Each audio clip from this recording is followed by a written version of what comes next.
All right, so this is an exercise about, wow, good boy, about leaving people alone when they do something that is totally unrelated to dogs. So this could be watching TV, it could be being on a laptop, whatever. I'm gonna use my laptop as an example. One thing that's really helpful is to have a mat for them to settle on that's right nearby you. So especially when they're really young, still figuring out what's a time that they're supposed to settle and what's the time that they're supposed to engage with you.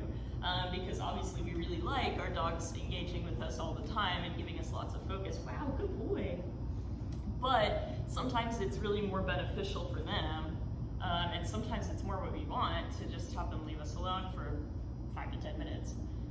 Or more eventually. But right now, for him, it might be that 5 to 10 minutes is the most realistic thing. Who knows? So I'm going to start this exercise. I've got my treat pouch, but again, you can also just use a jar. And I'm at my fake desk or my fake couch or whatever. I'm going to open my laptop, which is a good way to start the exercise, since it eventually becomes kind of an environmental cue for your dog that they're supposed to then settle. He's sitting on the mat, which is a nice behavior, but really what I want is a relaxed, wow, how'd you know? I want a relaxed down position. So there's a down position that's like an obedience down, and there's a different position that dogs do when they're like actually gonna go relax and fall asleep. I'm not sure if he's gonna go for my jar or not, so I'm just gonna pick it up. And just for the sake of time here, I'm just gonna use my fingers to point at the mat. You can do that too if you get impatient, but it's nice to just kind of wait for him to make the choice on his own, because really you're going to get a stickier behavior that way if you were nice and patient. Good boy. So I've got my laptop open. That is a good cue for him that we're going to start this exercise. When I'm first teaching this behavior, I'm not actually going to play on my laptop at all or use it or anything. I'm just using it as a cue for him. When I start doing something like this, your job is to settle. So I just open it, or maybe turn on the TV or a podcast or something like that. So this is a good example of a behavior you're not going to get rewarded for. I'm not even looking at him or anything like that. When he's nice and quiet, like right now, I could look at him, tell him he's a really good boy, but I'm not going to get him too hyped. So if I need to, I can kind of use my hands to lure him downward. Or I can use my hands to point back to my mat. What I don't want to do is just repeat cues over and over. So what I don't want to say over and over is like his name, or get back on the mat, or settle, or anything like that, since he doesn't really know what those words mean yet. But this is also something that's really good to do, you know, aside from just teaching him that laptop open or TV on or anything like that is a cue for your dog to just settle at your feet.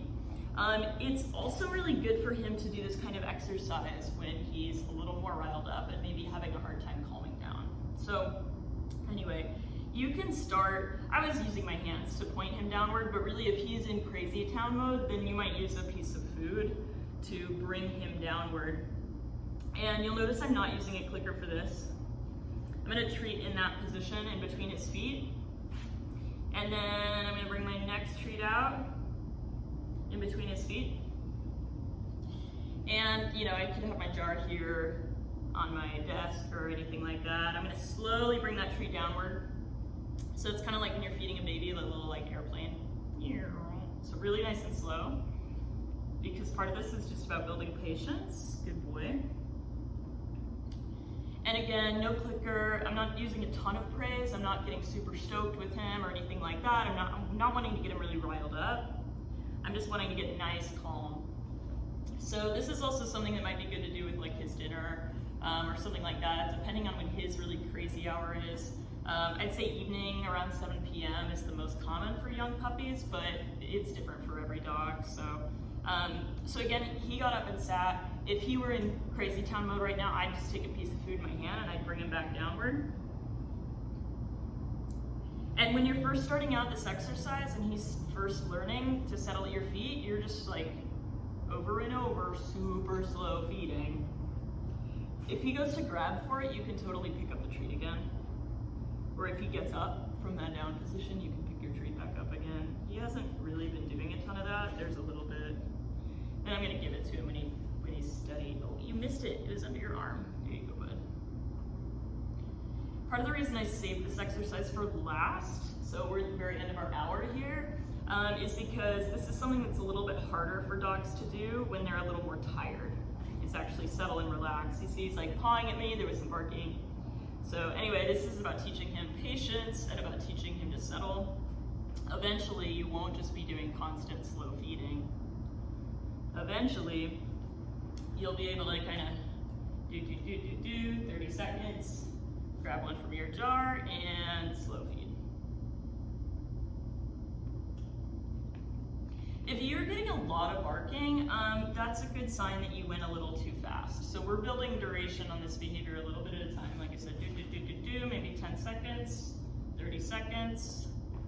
If you're getting a ton of barking, or you're getting jumping up on your lap, or something up like that, like you built duration too fast, and then you need to go back to just consistent slow feeding, where there's almost no duration. There was like 6 seconds of duration, so I'll go ahead and start my next rep. And you'll see how even that kind of skewed forward, and I just slightly pulled the trigger a bit.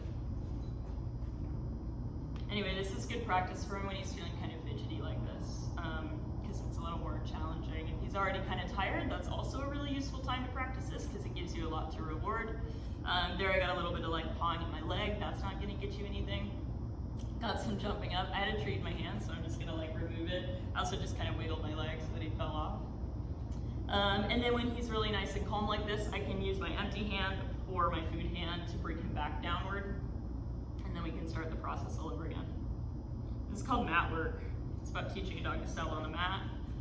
This is also something that eventually you can bring the mat to different places, like vet's office, park, camping. Eventually I like to go get a burger with my dog. I'll bring his mat so that he knows right away it's a cue to settle under the table. This is one of the first things we teach service dogs. It's just kind of a default settle. All right, go nice and slow with this one, and especially if he's really amped up, you're gonna have just no duration in between each one, because you really wanna set him up to succeed.